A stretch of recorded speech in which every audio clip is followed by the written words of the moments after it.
আসসালামু আলাইকুম। আশা করি সবাই ভালো আছেন।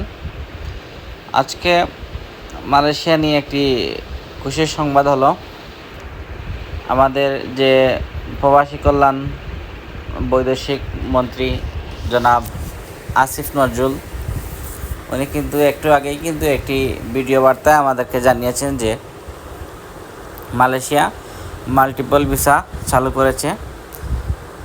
অন্যান্য দেশে কিন্তু মাল্টিপল ভিসা চালু ছিল, মালয়েশিয়ার ক্ষেত্রে কিন্তু বাংলাদেশের জন্য ছিল না। বাংলাদেশের জন্য শুধু আপনার সিঙ্গেল ভিসা ছিল। কিন্তু বর্তমানে গত মে মাসে ডক্টর আসিফ নজরুল উনি কিন্তু বলেছিলেন যে আমাদের বাংলাদেশে শুধু কেন সিঙ্গেল ভিসা, অন্যান্য দেশে তো আপনারা মাল্টিপল ভিসা দেন। সো সেই কথার উপর ভিত্তি করে কিন্তু মালয়েশিয়া যে পররাষ্ট্র মন্ত্রণালয় যে প্রধান, উনি বিষয়টাকে গুরুত্ব সহকারে নিয়েছেন এবং আজকে আমরা জানতে পারলাম যে উনি ভিডিও বার্তায় বলেছেন যে মালয়েশিয়া বাংলাদেশের জন্য যে সিঙ্গেল এন্ট্রি ভিসা সেটি কিন্তু আপনার তুলে নিচ্ছে। এখন থেকে বাংলাদেশে মালয়েশিয়া প্রবাসী ভাইয়েরা কিন্তু আপনারা মাল্টিপল ভিসা পেয়ে যাবেন, যার মাধ্যমে কিন্তু আপনারা সহসাই দেশে আসতে পারবেন এবং যেতে পারবেন কোনো সমস্যা ছাড়াই।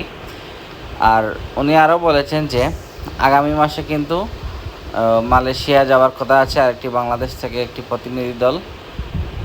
এই প্রতিনিধি দলের মাধ্যমে আমরা আশা করি যে মালয়েশিয়া যে কলিং ভিসা বা অন্যান্য যে ভিসাগুলো নিয়ে জটিলতা, সে জটিলতাগুলো আসলেই নিরসন হবে।